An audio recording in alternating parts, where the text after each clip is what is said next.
Pero dili na to i-judge ang tao kay wa man kabaloog unsa ilahang plano sa kinabuhi, di ba? Udto na mga tol, udto. No, yung pobre mga tol, no. Lingkod sa plane, Talandong, ay perte kainit. Oh, grabe kainit. Ayog king langit, no. Aon man niya.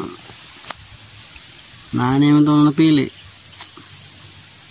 At nun aton.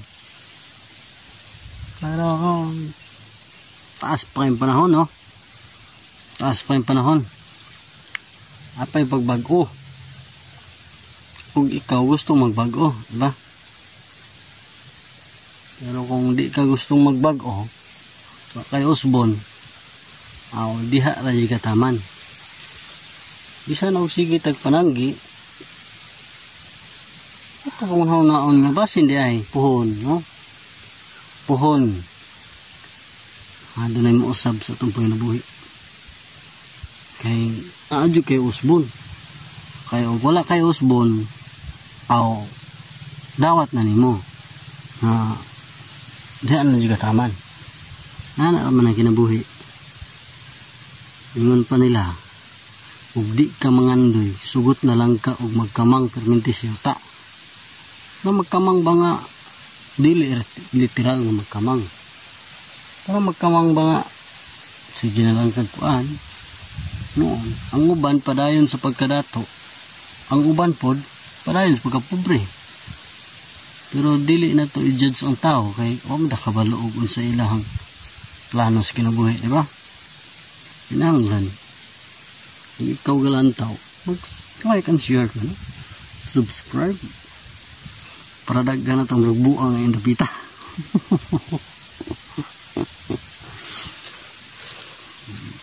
Nana naman ang mga kinabuhi mga tol, diba? Huwag imong blansihog maayo, blansihon mo ubrat kag mat, blansihon mo mayo ubrat kag mat. Nana o ganong ang uban nagpadayon sa pagkadato, ikaw nagpadayon sa pagkapobre. Nana yung sa may nungdan, diba? Siyempre diri diha nagka-layo, diba? Diha nagkalahi ang kuano tol. Kinahanglan mo guna siya nga adisir ni mo sudlan, imo gina siya una-unaan para kuan dili kay sud ka paghuman dili mag-grow, makuan ka king ma-disappoint ka, di ba? Disappoint ka sa imong kinabuhi, di nakaganan ng trabaho. Dapat dili imo gina siya una-unaan adisir ka musud na butanga kay nahuna ni mong daan tapos di ka mag-grow, madawat ni mo, madawat rin mo sa mga tol. Biginahanglan mong good siya bahalag di ka mag-grow, at least yung gisulayan di kayo wapagay kakasulay ni surrender ng daan.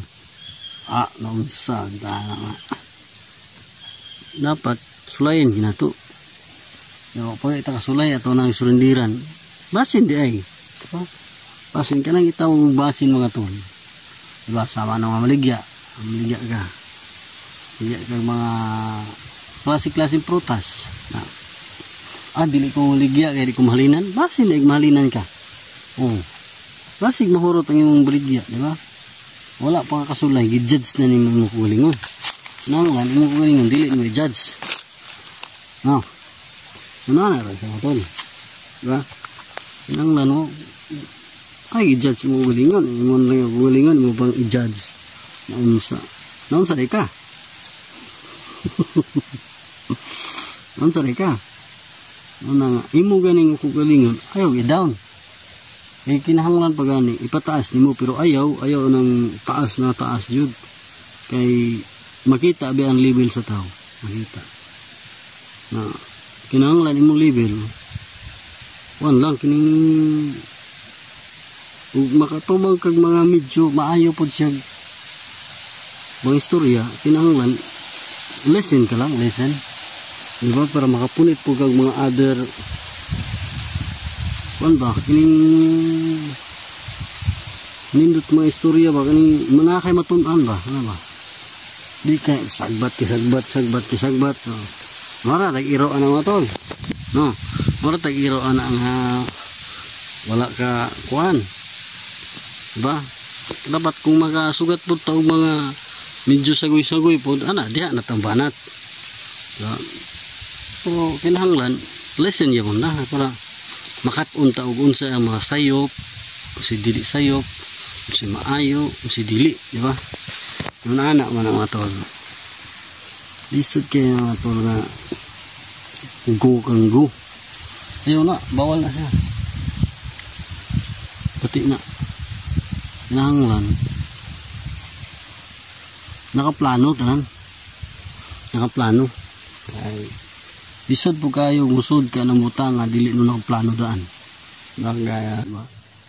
Dapat kinahanglan tun-an ginato ang bawat punto por punto para ta mag-grow. Diba? Kita ang mga tao, kita ang tao doy. Nabuang ang tao na, oy, gayaw-yaw, siya isa. Siyempre, pampalipas oras, hangin. Sige mga tol, kung naman natunan sa mga words nga dili kuan, tawag ganing